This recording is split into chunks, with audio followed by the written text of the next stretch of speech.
Irmãos, boa noite, graça e paz do Senhor Jesus. Nos sentimos honrados com esse convite, para participar do 38º aniversário da Igreja Presbiteriana aqui nesse bairro. E nos alegramos porque o pastor Devani foi, juntamente com os jovens, ano retrasado, se não me falha a memória, no nosso acampamento. Foi bênção, a palavra dele, a presença dos jovens, gente muito boa, meninada bonita, que colaborou e abençoou grandemente nosso acampamento lá. E o link que nós temos é justamente isso, Alguns irmãos, Otacílio e Valéria, de lá de Aparecida de Minas, tivemos a alegria de poder estar trabalhando com esses irmãos, e Neide, Newton Júnior, Olendina, a família também que veio lá da Segunda de Uberaba, Então, ovelhas preciosas, irmãos que foram muito caros, para nós lá, e tem feito muita falta, mas temos a certeza que Deus os usará poderosamente aqui no nome de Cristo Jesus. A Fernanda também, que está lá, participou um tempo lá juntamente com o namoro e noivado do Júnior, e está aqui. Deus abençoe aos amados irmãos, é muito bom vê-los. Eu queria convidar você para que nós abríssemos a palavra do Senhor, para meditarmos na palavra de Deus, no livro do Êxodo, capítulo 17, versículos de 8 até o versículo 16. A gente sabe que para chegar aos 38 anos de organização e, como o pastor falou, quase ou mais de 50 anos de presença evangelística aqui neste lugar, com certeza foram muitas lutas, muitas batalhas do povo de Deus. E a história que nós vamos ler fala um pouco da batalha do povo de Deus, lá no Antigo Testamento, que é uma figura, uma pequena sombra, de uma história que retrata a história da igreja do Senhor Jesus, do Novo Testamento e até hoje, pela graça de Deus. Eu queria que você acompanhasse a leitura e ao final não fechasse sua Bíblia, para que nós estudássemos a palavra do Senhor nesta noite. Livro do Êxodo, capítulo 17, versículos 8 ao versículo 16. Amaleque peleja contra os israelitas. E a Bíblia Sagrada diz assim, irmãos: então veio Amaleque e pelejou contra Israel em Refidim. Com isso, ordenou Moisés a Josué: escolhe-nos homens e saia peleja contra Amaleque. Amanhã estarei eu no cimo do outeiro e o bordão de Deus estará na minha mão. Fez Josué como Moisés lhe dissera e pelejou contra Amaleque. Moisés, porém, Arão e Ur subiram ao cimo do outeiro. Quando Moisés levantava a mão, Israel prevalecia.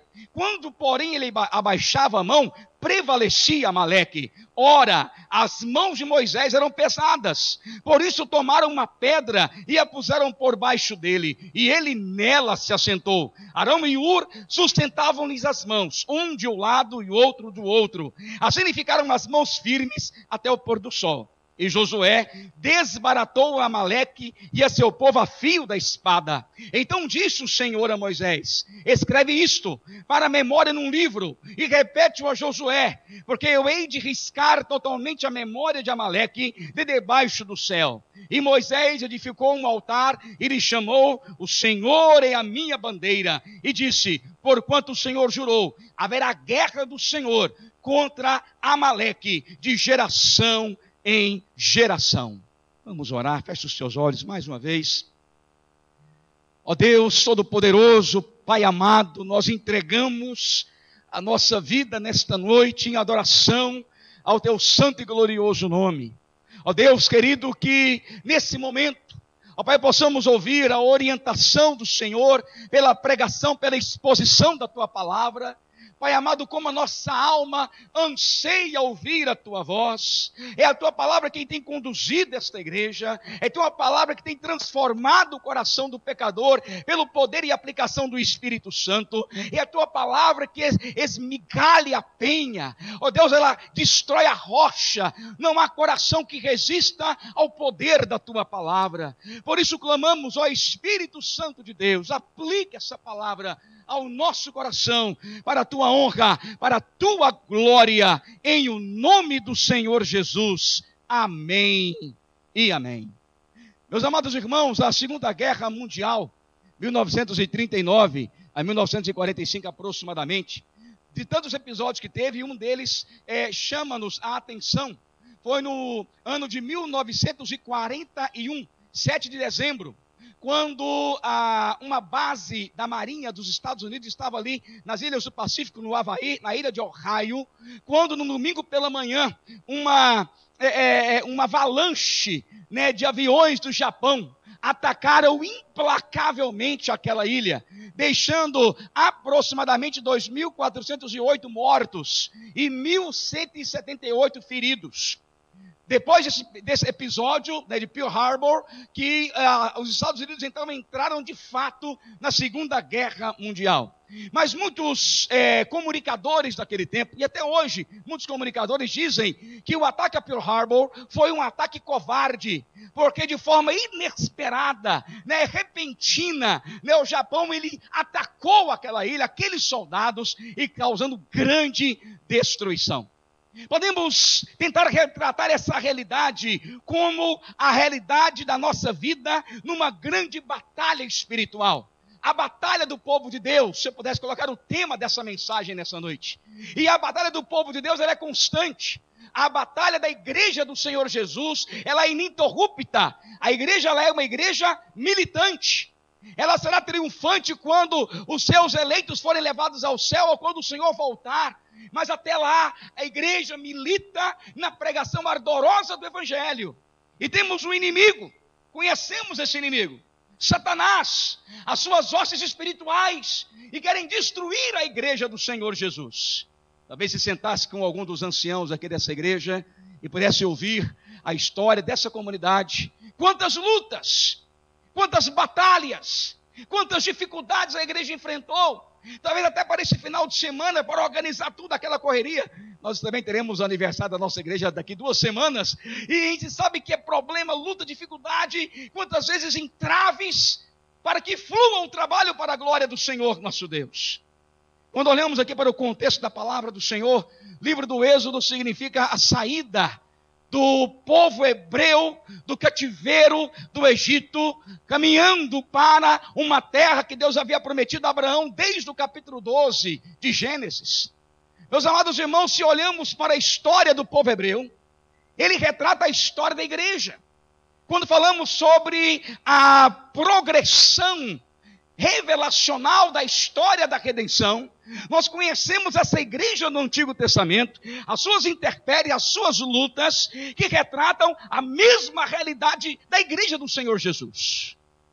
Poderíamos sugerir, por exemplo, como o Egito como um mundo escravizador, figura de Faraó como a figura do próprio Satanás, os hebreus como a igreja do Senhor Jesus caminhando, o deserto como o deserto dessa vida, e a nova Canaã na perspectiva de chegarmos ao céu. O autor de Hebreus, ele traz essa pintura mais clara do que aquela visão meio opaca que o Antigo Testamento traz para a gente. Essa é a nossa realidade. Essa é a realidade de uma igreja que luta, que milita. Desde o capítulo 12, se você puder voltar a tua Bíblia lá, você vai perceber que Deus ele vai instituir a 10ª praga, e na 10ª praga ele institui a Páscoa do Senhor Jesus, a Páscoa do Senhor. No capítulo 12, versículo 12, Deus fala que ele vai promover juízo contra os deuses do Egito. Ele vai humilhar o Egito. Ele vai humilhar os pretensos deuses e mostrar que o Deus a quem Moisés for enviado era muito poderoso e libertaria aquele povo do cativeiro. Capítulo 14, o povo sai vitorioso, atravessando o Mar Vermelho. Capítulo 15, a hino de louvor. Capítulo 16, após passar pelo Mar Vermelho, já começam os problemas. No deserto de Sur, o povo começa a reclamar porque faltava água. Chegando em Elim, em Mara, as águas eram amargas. De Mara para Elim, o povo tem fome. E o povo fala, queremos pão para comer. E Deus então proveu o maná. No capítulo 16 ainda, quando o povo sai, meus amados irmãos, de Elim para Refidim, o povo mais uma vez reclama por falta de água. Era um povo que na caminhada já começava a murmurar contra Deus, a reclamar contra Deus. E então, amados, lá em Refidim, próximo ao Monte Sinai, aquele povo tem a sua primeira batalha após sair do Egito. Aquele povo enfrenta Amaleque, o inimigo do povo de Deus. Conhecemos a história que nós lemos aqui. Eu queria trazer, irmãos, algumas aplicações para nós nessa noite, sobre essa palavra, para que a igreja possa enfrentar os seus inimigos, e nessa batalha do povo de Deus, a igreja de Nis, a segunda igreja de Uberaba, a igreja do Senhor Jesus, ela possa vencer as batalhas que poderão surgir na sua caminhada diariamente. Algumas lições para nós, 3 lições básicas dessa noite para o nosso entendimento. E a primeira lição que eu trago para os irmãos essa noite é que o povo de Deus enfrenta um inimigo sagaz. É um inimigo sagaz, cruel, mau, e nós não podemos desprezar.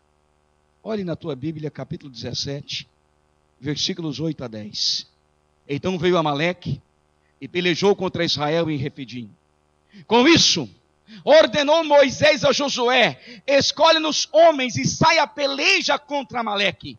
A Bíblia vai nos mostrar, meus amados irmãos, que esse inimigo, ele aparece repentinamente quando o povo estava caminhando no deserto, quando o povo estava caminhando para o Monte Sinai, onde ali receberia os mandamentos. Você vai lembrar que no capítulo 20 de Êxodo, os 10 mandamentos são dados a Moisés para que Moisés transmita ao povo. E esse inimigo que aparece é o inimigo sagaz. Talvez perguntaríamos agora, quem é Amaleque? Se você abrir a sua Bíblia, lá em Gênesis, capítulo 36, no versículo 12, nós sabemos de qual descendência é Amaleque. Gênesis 36, 12, a Bíblia fala: Timna era concubina de Elifaz, filho de Esaú, e teve de Elifaz a Amaleque. São esses os filhos de Ada, mulher de Esaú. Amados, a Bíblia fala que Amaleque, ele era da descendência de Esaú. Ora, pastor, mas o que tem isso a ver? Quem era Esaú? O que significa Esaú nesse contexto da história da redenção? Amados, Esaú, ele é o preterido do Senhor. Você conhece bem a palavra de Deus, onde diz que Deus, ele escolheu a Jacó e aborreceu de Esaú. Esaú, ele é aquele que foi rejeitado por Deus. Abra a tua Bíblia, por favor, em Malaquias, capítulo 1. Acompanhe comigo a palavra do Senhor, por favor. Em Malaquias, irmãos, capítulo 1, Deus, ele está falando para o povo e vai se referir à figura de Esaú. A Bíblia fala no capítulo 1, versículos 2 em diante: eu vos tenho amado, diz o Senhor, mas vós dizeis: em que vos tenho amado? Não foi Esaú irmão de Jacó? Diz o Senhor: todavia amei a Jacó, porém aborreci a Esaú, e fiz os seus montes uma assolação, e dei a sua herança aos chacais do deserto. Se Edom, ou Esaú, diz: fomos destruídos, porém tornaremos a edificar as ruínas, então diz o Senhor dos Exércitos: eles edificarão, mas eu destruirei. E Edom será chamado terra de perversidade, e povo contra quem o Senhor está irado para todo sempre. Esse é Esaú, irmãos. Esaú é aquele que no capítulo 9 de Romanos, quando Paulo vai falar sobre a eleição, ele vai falar que Esaú, ele foi rejeitado pelo Senhor, mesmo antes que nascidos gêmeos, eles fizessem o bem ou o mal. Deus, na sua soberania, já havia escolhido a Jacó. Agora imagina na sua cabeça 2 linhas do tempo. Na primeira linha, você imagine a descendência dos filhos de Deus, dos eleitos de Deus. Você pega a linhagem de Abel, você pega a linhagem daqueles que são chamados pelo Senhor, você pega a linhagem daqueles que foram separados para que Deus fizesse deles uma grande nação. Agora, na linha de baixo, você pega os filhos das trevas, ou seja, a família paralela, a descendência paralela que milita contra o povo de Deus, desde Caim, passando pelo capítulo 5 de Gênesis, a mistura dessas raças, a crueldade do coração humano, a perversidade, e a descendência paralela do mal, sempre militando para destruir a descendência que viria da mulher na pessoa de Jesus Cristo. Imagina essa figura má, militando contra o povo de Deus. É a figura de Amaleque, é o descendente de Esaú, é a figura travestida das trevas, militando contra a igreja do Senhor Jesus. Você vai perceber que Amaleque ele está em vários lugares contra o povo de Deus. Por exemplo, quando os espias foram observar a terra, abra comigo a Bíblia em Números, no capítulo 13. Vá comigo, por favor. Números capítulo 13. Versículos 28 e 29. Números 13, 28 e 29. Quando o povo está próximo a entrar em Canaã. O povo, porém, que habita nessa terra é poderoso e as cidades muito grandes e fortificadas. Também vimos ali os filhos de Anak. Os amalequitas habitam na terra do Neguebe. Lá estavam os amalequitas para poder resistir à conquista do povo de Deus em Canaã. Amaleque, ele está no período dos juízes para poder perseguir e fustigar o povo de Deus. Abra a tua Bíblia em Juízes, capítulo 6, versículo 3 da palavra do Senhor. A Bíblia fala em Juízes capítulo 6, versículo 3, porque cada vez que Israel semeava, os midianitas e os amalequitas, como também os povos do Oriente, subiam contra ele. No período, meus amados irmãos, da rainha Esther, quando Mordecai, ele tenta salvar o povo judeu, um homem se levanta contra Mordecai, e não apenas contra Mordecai, mas ele quer destruir todos os judeus. Qual é o nome dele? Amã. Abra para mim, por favor, a tua Bíblia no livro de Esther, lá no capítulo 3. Está logo à frente. Neemias, Esther e Jó.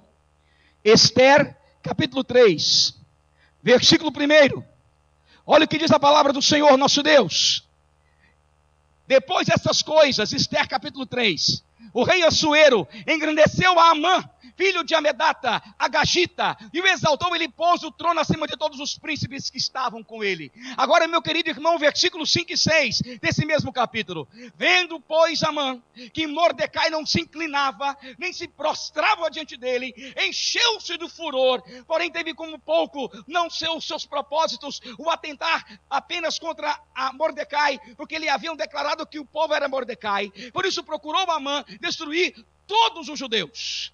Quem era Amã? Capítulo 3, verso 1. Ele era um agagita.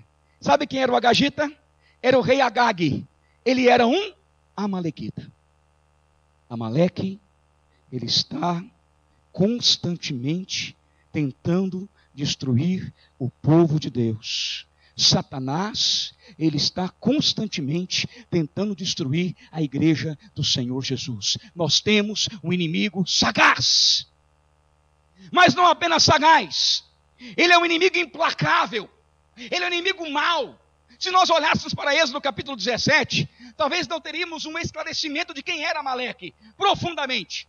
Mas quando Deus traz uma reorientação do povo, lá em Deuteronômio capítulo 25, irmãos, olha o que Deus fala sobre Amaleque. Deuteronômio capítulo 25, versículo 17 e o versículo 18, a Bíblia fala assim: lembra-te do que te fez Amaleque no caminho, quando saías do Egito, como te veio ao encontro no caminho, e te atacou na retaguarda, todos os desfalecidos que iam após ti, quando estavas abatido e afadigado, e não temeu a Deus. Em Êxodo não fala o que ele fez, mas em Deuteronômio fala o que ele fez. O que era Amaleque fez? Ele atacou o arraial de Israel, por onde, irmãos? Pela retaguarda. O povo estava entre 1 e 2 meses no deserto, com fome e sede, e geralmente nesses acampamentos de marcha, atrás ficavam os velhos, as mulheres, as crianças e o gado. Amaleque não teve coragem de enfrentar Israel, os hebreus, pela frente. Amaleque enfrentou os hebreus covardemente pela retaguarda. Deus fala, esse inimigo, ele é um inimigo implacável, Ele não terá piedade de nós. Isso nos alerta, meus amados irmãos, que Satanás, ele vai aproveitar qualquer brecha para querer destruir a minha e a tua vida. Esse inimigo é mau.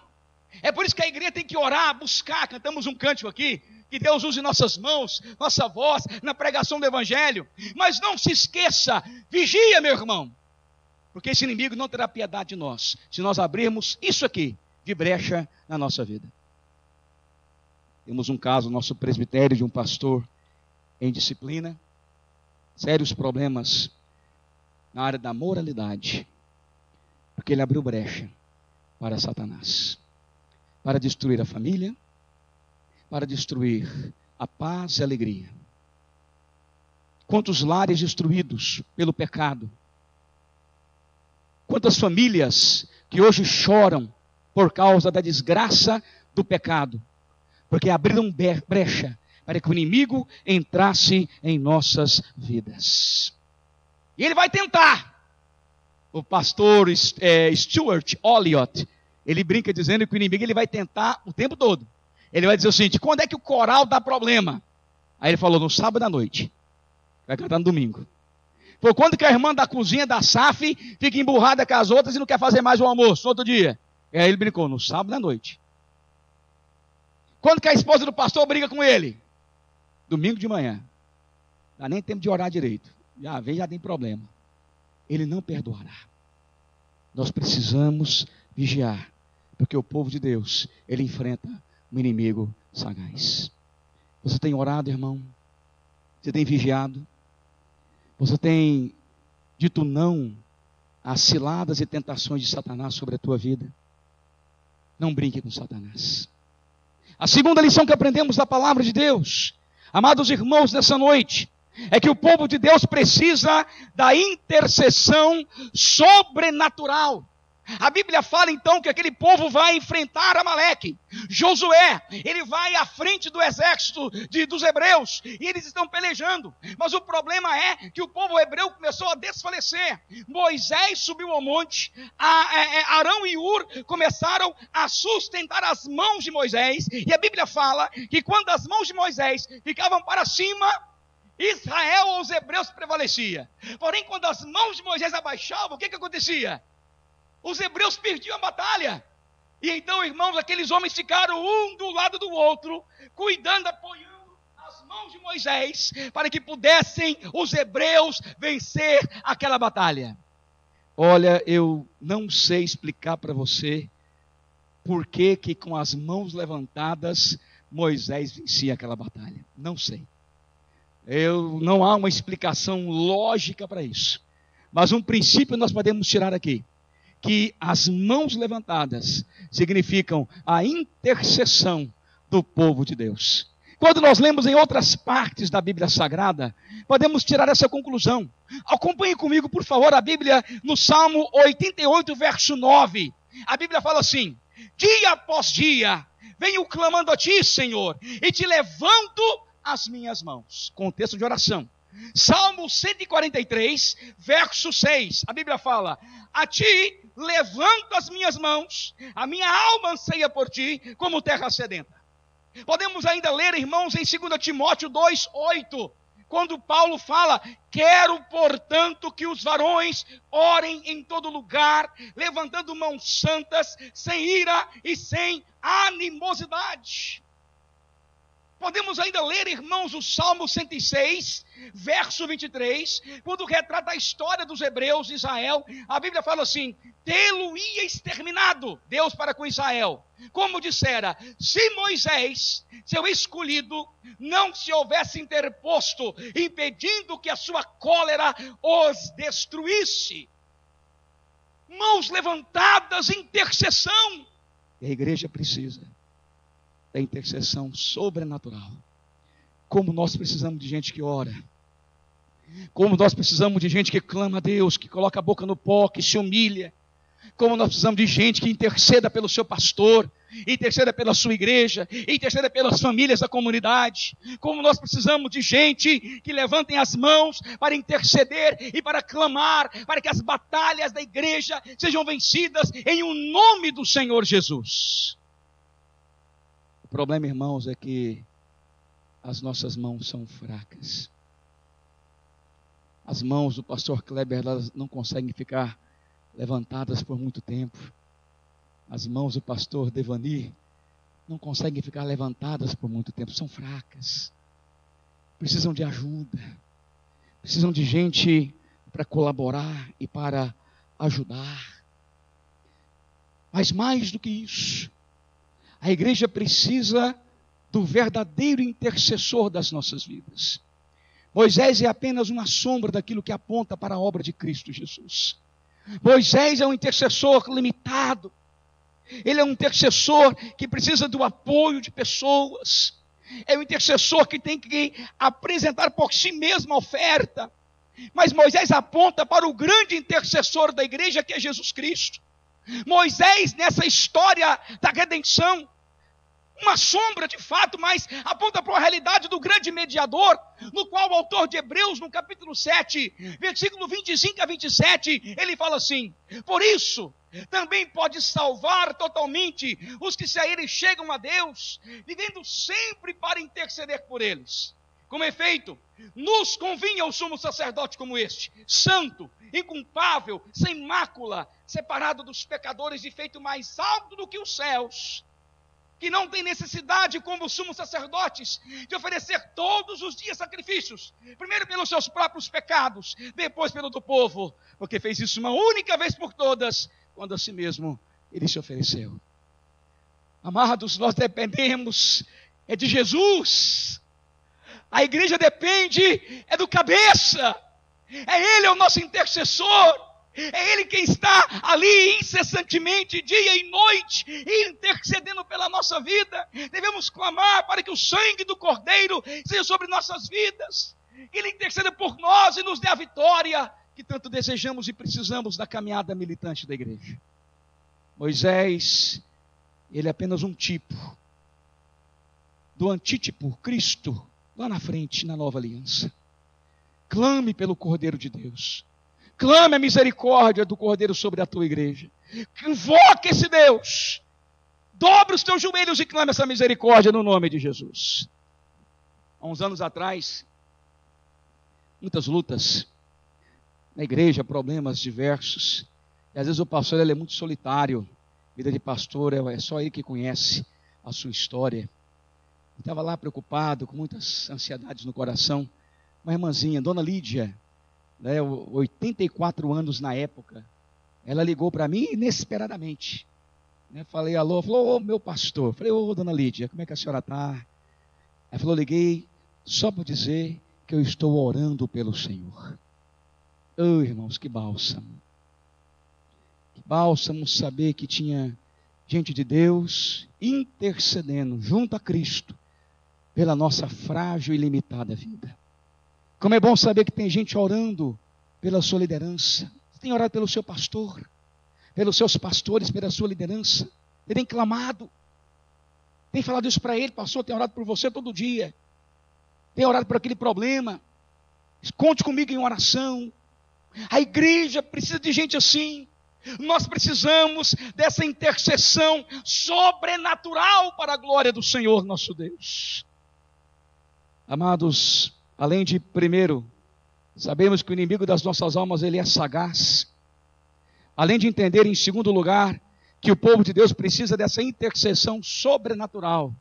Em terceiro e último lugar, o povo de Deus precisa perseverar nas batalhas.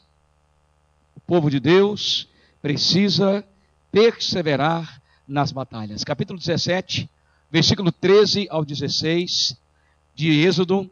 E Josué desparatou Amaleque e o seu povo ao fio da espada. No versículo 12, a Bíblia fala que eles ficaram com as mãos firmes até o pôr do sol. E por conta dessa perseverança, eles alcançaram a vitória. E Moisés então chamou aquele lugar, o Senhor é a nossa bandeira, Jeová Nissi. E empunharam um pendão de vitória naquele lugar contra o inimigo Amaleque. Ah, meus amados irmãos, o povo de Deus precisa perseverar nas batalhas. E nós cremos que essa batalha é apenas uma figura da batalha espiritual da igreja do Senhor Jesus. Santo Agostinho, ele dizia que o Novo Testamento está oculto no Antigo Testamento e que o Novo Testamento revela o Antigo Testamento. Há um intercâmbio maravilhoso dessas alianças e todas elas mostram a obra de Cristo sobre a nossa vida. Nós encontramos aqui a realidade, irmãos, da batalha e de que nós precisamos perseverar. De que maneira? Primeiro, o inimigo, ele tem que ser totalmente destruído. O inimigo precisa ser totalmente destruído. A ordem era destruir o inimigo totalmente. Em Deuteronômio capítulo 25, versículo 19, olha a palavra de Deus para o povo. Quando, pois, o Senhor teu Deus te haver dado sossego de todos os teus inimigos em redor, na terra em que o Senhor teu Deus te dá por herança, para possuíres, apagarás a memória de Amaleque de debaixo do céu, não te esqueças. Qual foi a ordem, irmãos? Moisés, vocês vão entrar na terra prometida. Sabe quem vai estar lá? Amaleque. Qual que é a ordem? Destrua completamente. Qualquer outra ação é pecaminosa contra o Senhor. E um rei de Israel cometeu esse erro. Ele cometeu o erro de querer fazer conchavo com Amaleque. Saul, quando ele recebeu a ordem para poder destruir o rei Agag e todos, Saul poupou a descendência de Amaleque. Olha o que fala a Bíblia. Meus amados irmãos, em 1 Samuel, capítulo 15, versículos 3, 9 e o 23. A Bíblia fala assim: vai, pois, agora, e fere a Amaleque, e destrói totalmente a tudo quanto tiver, e nada lhe poupes. Porém matarás homem e mulher, meninos e crianças de peito, bois e ovelhas, camelos e jumentos. Qual que era a ordem de Deus? Destrua tudo que descender de Amaleque. Tudo. Homens e mulheres, crianças, meninos, crianças de peito, gado, não sobre nada. O que Saul fez? Continua o texto. E Saul e o povo pouparam Agag, parente de Amã lá em Ester, e o melhor das ovelhas e dos bois, e os animais gordos, e os carneiros, e o melhor que havia, e não quiseram destruir totalmente. Aí o profeta fala: visto que rejeitaste a palavra do Senhor, ele também rejeitou a ti, para que não sejas rei. Meus amados irmãos, na batalha da igreja, a ordem é destruir completamente o inimigo. Não existe crente meia boca. Não existe, amados irmãos, uma pessoa fala assim: olha, pastor, eu quero muito estar na tua igreja. Até algumas coisinhas que eu queria manter uma relação um pouco distante, mas eu tenho algumas afinidades com as coisas do mundo. Será que é possível? Não é. Ou nós rompemos completamente com o pecado, ou o pecado nos destruirá. Ou nós rompemos com toda a sedução das trevas, ou uma hora ou outra, Satanás, ele vai expor a tua vergonha em praça pública. Amados, a ordem que Deus tem para nós é que nós não podemos fazer conchavo com as trevas, com Amaleque, de maneira nenhuma. É o inimigo eterno do povo de Deus. O crente tem que ser fiel a Deus, santo ao Senhor, lutar contra o pecado. Nós não podemos, amados irmãos, ter no nosso meio crentes que não lutam ardentemente contra o pecado. Crentes que têm dado escândalos. Crentes que têm projetado os seus nomes na mídia de forma vergonhosa. Crentes que se orgulham. Irmãos, o Facebook hoje é um inferno para muita gente, porque eles têm o orgulho de postar as suas vergonhas. Às vezes os pastores ficam constrangidos, mas é o irmão, essa foto é do irmão. E aquelas irmãs que querem colocar foto com roupa curta, apertada, e com versículo bíblico: ah, Deus é minha força. O que é isso, gente? Tem algumas pessoas lá de Uberlândia que postam fotos celebrando mesas regadas a bebidas. Não há conchavo com as trevas, irmãos. Nunca houve. Se a igreja quiser marchar vitoriosamente, ela tem que romper completamente com o pecado. Você quer ver um exemplo disso? Saul foi um mau exemplo. Agora olhe Davi como um bom exemplo. Lá em 1 Samuel 30, versículos 1 e 17. Sucedeu, pois, que chegando Davi e os seus homens ao terceiro dia a Ziclag, já os amalequitas tinham dado com ímpeto contra o sul e Ziclag, e a esta ferido e queimado. Aí Davi persegue, e a Bíblia fala, e feriu-os Davi, desde o crepúsculo vespertino até a tarde do dia seguinte, e nenhum deles escapou. Davi obedeceu, destruiu Amaleque. Irmãos, e Deus honrou a vida desse homem. Precisamos perseverar.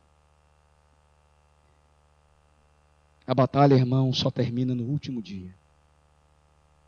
A batalha tem que perseverar até o final. A Bíblia fala em Hebreus 12. Portanto, também nós, visto que temos a rodear-nos tão grande nuvem de testemunhas, desembaraçando-nos do todo o peso do pecado que tenazmente nos assedia, corramos com perseverança a carreira que nos está proposta, olhando firmemente para o autor e consumador da fé, Jesus. A Bíblia fala em Apocalipse, em Mateus 24, perdão, que aquele que perseverar até o fim será salvo. De nada vai adiantar perseverarmos apenas meia vida. De nada vai adiantar, vou ficar aqui só 10 anos, depois eu estou fora.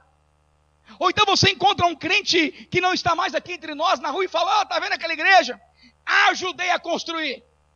Coloquei os tijolinhos naquele prédio de educação cristã. Meu nome está lá, quer gostem ou não. Mas não adianta nada, porque se está fora da igreja hoje, está perdido completamente.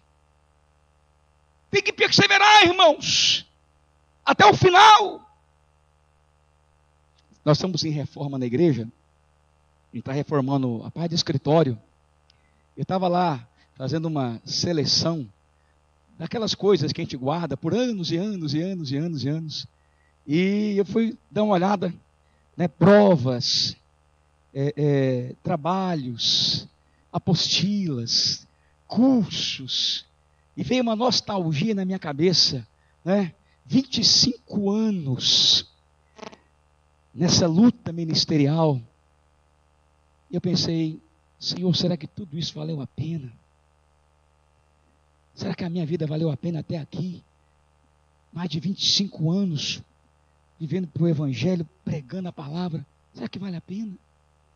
Você vendo aquilo lá, a história passa na sua frente. No outro dia, eu estava lá no escritório, um irmãozinho me ligou, Valdir, era vizinho meu lá em Uberlândia, está lá em Inglaterra hoje. Falei, pastor, eu estou ligando para você porque eu estava ouvindo aqui uma mensagem esqueci o nome do pregador, depois eu lembrando eu vou falar, e esse pregador falou assim, lembre das 2 pessoas que ajudaram você a conhecer a Cristo, que foram instrumento de Deus, agradeça a elas. Ele falou, pastor, eu estava aqui, ouvi essa pregação, lembrei de você, e eu estou, uma videoconferência, estou aqui para poder dizer para você, obrigado, né, porque essa alminha pecadora aqui, o Senhor ajudou a chegar aos céus. Aqui trouxe uma paz tão grande no coração da gente, porque a caminhada é tão luta, tão dificultosa, e muitas das vezes pensamos em desistir. Talvez Deus te trouxe aqui nesta noite, para você ouvir essa palavra, não desista. Talvez você entrou aqui pensando em desistir, desanimado, problema. Mas eu quero dizer para você que assim como o povo de Deus no Antigo Testamento, no Novo Testamento, na Antiga Aliança, na Nova Aliança, nós precisamos perseverar, irmãos, até o final. Igreja de Diniz, não desista. Persevera. Persevera a equipe pastoral, persevera conselho da igreja, junta diaconal. Persevera, meu irmão, em nome de Jesus. Ah, mas tem problema? Tem em todo lugar, criatura de Deus. Tem em todo lugar. Todo lugar vai ter. Não desista. Eu queria concluir, amados, com 3 aplicações para a nossa vida nessa noite. A primeira delas é que nas batalhas espirituais da tua vida, reconheça o teu inimigo. Não brinque com ele. Ele é o inimigo sagaz. Ele vai querer destruir a tua vida. Não dê brechas para as trevas na tua vida. Segunda aplicação. Nas batalhas espirituais da tua vida, busca a intercessão do povo de Deus e da mediação de Jesus Cristo. Não tenha vergonha, fala, irmão, ore por mim. Pastor, ore por mim. Minha irmã, ore por mim. Busca a intercessão. Clamaremos ao nosso intercessor incansável, perfeito, Jesus Cristo.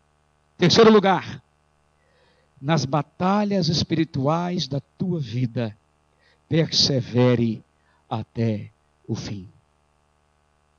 Persevere até o fim. Nas obras da grande literatura mundial, a obra de Homero, uma delas, a Odisseia, conta a história de Ulisses, que depois de, por 10 anos, lutando contra Troia e vencendo, ele agora volta para casa para encontrar a sua amada Penélope. Ver o seu filho Telêmaco, que deixou ainda tenro em Ítaca. E depois de 10 anos de batalha, diz a história que ele está navegando, voltando para Ítaca, e ele vai passar ali na ilha de Capri, na Rocha das Sereias. E ele então manda imediatamente os seus marinheiros colocarem cera nos ouvidos. Mas ele dá uma ordem a eles: me amarrem no mastro do navio. Não coloquem cera nos meus ouvidos. Eu quero ouvir o canto da sereia. E assim fizeram. Todos os remadores colocaram cera nos ouvidos.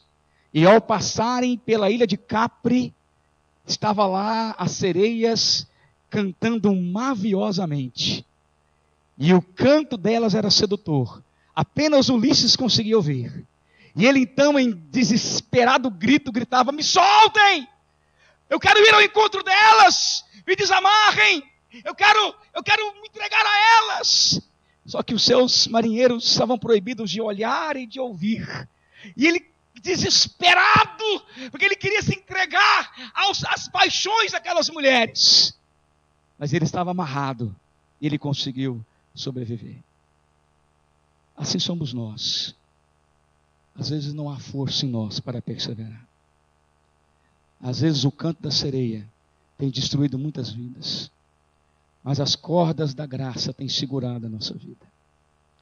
Quero que eu fale: Senhor, eu não sou competente o suficiente, eu não sou capaz, mas me segura, de um modo que a tua graça não deixe abandonar o Senhor. Me ajude a passar por essa prova. E é assim que a igreja ela vai perseverar.